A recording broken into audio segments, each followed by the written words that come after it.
PEGI 18.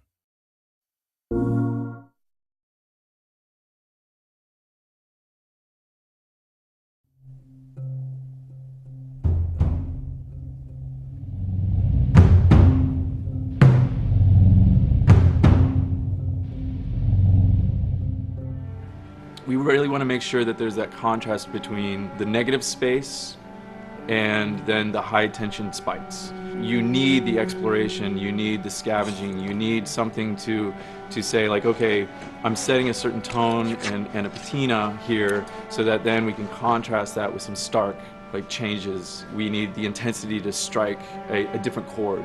That only works if you have the negative space to play off of. We wanted you to be forced to make some choices in the world that showed how depleted the resources were. You know the drill. Look around, see if there's anything we can use. And we really wanted to give you a reason to go explore this space. It's like, well, you need to look for supplies that will help you survive another day in this world. Throughout the world, the player finds all sorts of different pieces of items, such as rags, alcohol, bits of broken blades, bindings, and you can combine these together in different ways in order to create items that are useful for surviving in this world. Some items in the recipes require the same combinations of things or the same types of resources. So you have to make this choice, do I want to go offensive with it? Do I want to go defensive with it? I can find a bottle of alcohol and some rags and I can create a Molotov cocktail from it. That's going to help me take out a couple guys if I use it appropriately.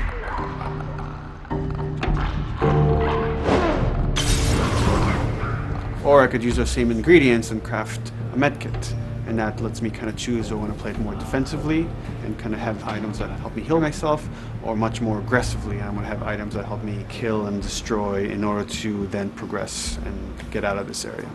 Molotov and Medkit are not the only ones that have these interesting overlaps. You can craft a shiv out of a binding and a blade so that you can sneak up behind somebody and take them out more quickly and more quietly, or can be used to jimmy open locked doors. So you are expending a binding and a blade in the hopes that there's going to be something awesome on the other side of that door. Or you could craft a melee upgrade. So you might have some nails that you've picked up or a pair of scissors or something. You're going to be able to use bandages and use these things to attach them to the 2x4. So now you've got a more powerful melee weapon. This is something you're going to be able to run and take down an enemy in a single blow. Alternatively, you can use those same type of nails to make a bomb. This is something you can place in the world and they're going to be able to trigger it. Since resources are limited, if you stealth past an encounter, you're not getting the stuff that was encountered. Not just the stuff off the guys that you would have taken down, but also in terms of what's in the environment for you to scavenge.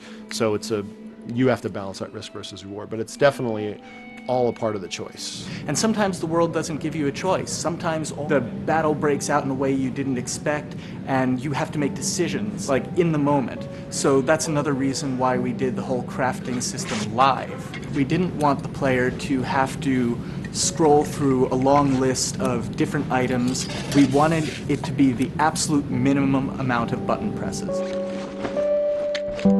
The thing that I hate about any game's UI is when it pulls you out of the game for too long. So that was a challenge to reduce it all to like that half of a screen, and you want to see Joel, you want to see like what's going on around him and be aware of what's happening so you don't have an infected run up on you and start beating on you when you're crafting shivs and stuff. So we needed to make it streamlined and fast enough that you felt like you could take just that moment and be able to craft that thing that's going to mean your survival in the next 30 seconds or your failure to survive.